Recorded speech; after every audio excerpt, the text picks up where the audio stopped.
নমস্কাৰ জেআৰজি ব্লগলৈ সকলোকে স্বাগতম জনাইছো। আজি আমি আলোচনা কৰিবলৈ লৈছো SSB Constable GD Recruitment 2022 সম্পৰ্কত। সশস্ত্ৰ সীমা বলত খালী হৈছে 399টা পদ। এই 399টা পদৰ বাবে কোনে কোনে আবেদন কৰিব পাৰিব আৰু আবেদনৰ শেষ তাৰিখ কি আৰু যোগ্যতা কি লাগিব সেই সম্পৰ্কে আজি ভিডিঅ'টোত আমি আলোচনা কৰিম। প্ৰথমতে আপোনালোকে চাই লওক SSB Constable GD Recruitmentৰ সবিশেষ তথ্যখিনি। Name of the post Constable GD Sports Quota. Number of vacancy 399. Application mode offline. Category hol Gov Jobs. Job location all India. Eligibility qualification sauk 10th pass. Aru official website sauk www.ssbrect.gov.in. এই official ৱেবছাইটত গৈ আপোনালোকে সম্পূৰ্ণ নটিফিকেশ্যনখন download কৰি ল'ব পাৰে।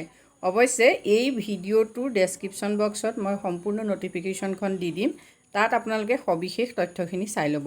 যিহেতু এই পদসমূহ স্পৰ্টছ কোটা হয়, যিসকল ইতিমধ্যে খেলৰ লগত জড়িত সেইসকলে এই পদসমূহৰ বাবে আবেদন কৰিব পাৰিব। এই কোৱালিফিকেশ্যন ইতিমধ্যে মই কৈছোঁৱেই, SLC পাছ হ'লেই হ'ব।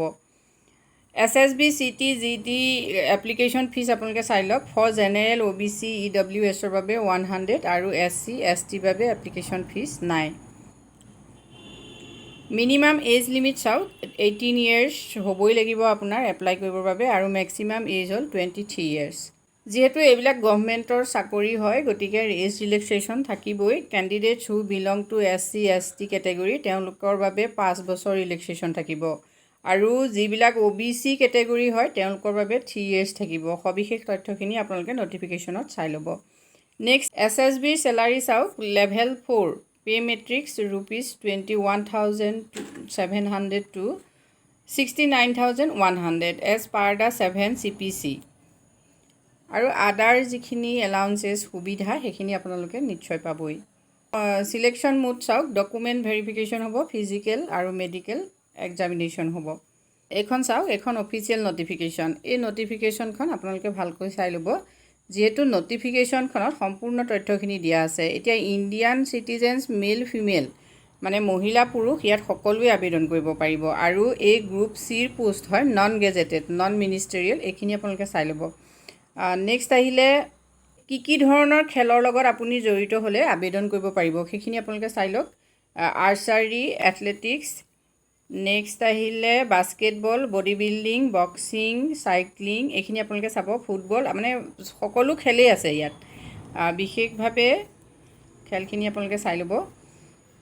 21, 22, 23, 24, 25 বিধ ইয়াত খেলৰ কথা উল্লেখ কৰিছে। মানে এই 25 বিধ খেলৰ ভিতৰত আপুনি যিকোনো ধৰণৰ যদি এবিধ খেল খেলিছে, খেলত ছাকচেছ হৈছে, তেতিয়াহ'লে আপুনি এই পদবিলাকৰ বাবে আবেদন কৰিব পাৰিব। এতিয়া ইয়াত মেল ফিমেলৰ কিমান পদ আছে সেইখিনি কথা উল্লেখ আছে, গতিকে সবিশেষ তথ্যখিনি নটিফিকেশ্যনত আছে, আপোনালোকে চাই ল'ব। এই পদসমূহৰ বাবে আবেদন কৰিবৰ বাবে আপোনালোকে যিহেতু অফলাইনত কৰিব লাগিব, গতিকে অফলাইনত আপোনালোকে কেনেকৈ আবেদন কৰিব সেইখিনিও চাব। আৰু ইয়াত এটা কথা দিয়া আছে চাওক। The closing date for receive of application will be 30 days from the date of publication of the advertisement in employment news except for the remote areas. অসমো ৰিম'ট এৰিয়াত পৰিছে, অসম, মেঘালয়, অৰুণাচল প্ৰদেশ আৰু বিভিন্ন ৰাজ্য পৰিছে। কিন্তু যিহেতু অসমো পৰিছে গতিকে এই অসমৰ বাবে 37 days দিয়া হৈছে। গতিকে আপোনালোকে এই পদসমূহৰ বাবে এপ্লাই কৰিব পাৰিব 37 দিনৰ ভিতৰত যিহেতু। আৰু সম্পূৰ্ণ তথ্যখিনি আপোনালোকে www.ssbrect.gov.in গৈ চাব পাৰে। এই নটিফিকেশ্যনখন মই ডেছক্ৰিপশ্যন বক্সত দি দিম, তাতে আপোনালোকে সবিশেষ তথ্যখিনি চাই ল'ব। যিহেতু ইয়াত যথেষ্টখিনি কথা উল্লেখ আছে আৰু মেৰিট লিষ্ট কেনেকৈ বনাব সেইটোও উল্লেখ আছে, যে গ'ল্ড মেডেল পালে কি হ'ব বা চিলভাৰ পালে কিমান মাৰ্কছ পাব সেইখিনি কথাও আছে। গতিকে সবিশেষ তথ্যখিনি চাবৰ বাবে আপোনালোকে নটিফিকেশ্যনখন ডাউনলোড কৰি ল'ব। ইয়াৰ লগতে আপোনালোকক এটা কথা কৈ থওঁ যে ফিজৰ ক্ষেত্ৰত যিহেতু আমি কৈছিলোঁ যে মহিলাসকলৰ বাবে ফিজ কিন্তু ফ্ৰী আছে। Female candidates R accepted from payment of fees. মন কৰিব।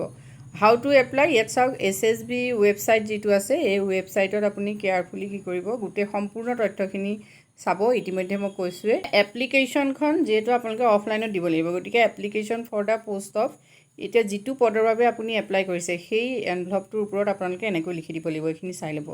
আৰু কলৈ আপোনালোকে পঠিয়াব লাগিব চাওক, এইখিনি এড্ৰেছ ইয়াত দিয়া আছে কেনেকৈ পঠিয়াব। Application to be sent as following address, the Inspector General, আপোনালোকে এইটো চাই ল'ব। এই এড্ৰেছত আপোনালোকে পঠিয়াব পাৰিব। এই ভিডিঅ'টোত আমি ইমানখিনি তথ্য আপোনালোকলৈ আগবঢ়াইছোঁ। যদি ভিডিঅ'টোৰ দ্বাৰা উপকৃত হৈছে কমেণ্ট কৰি জনাব। ধন্যবাদ।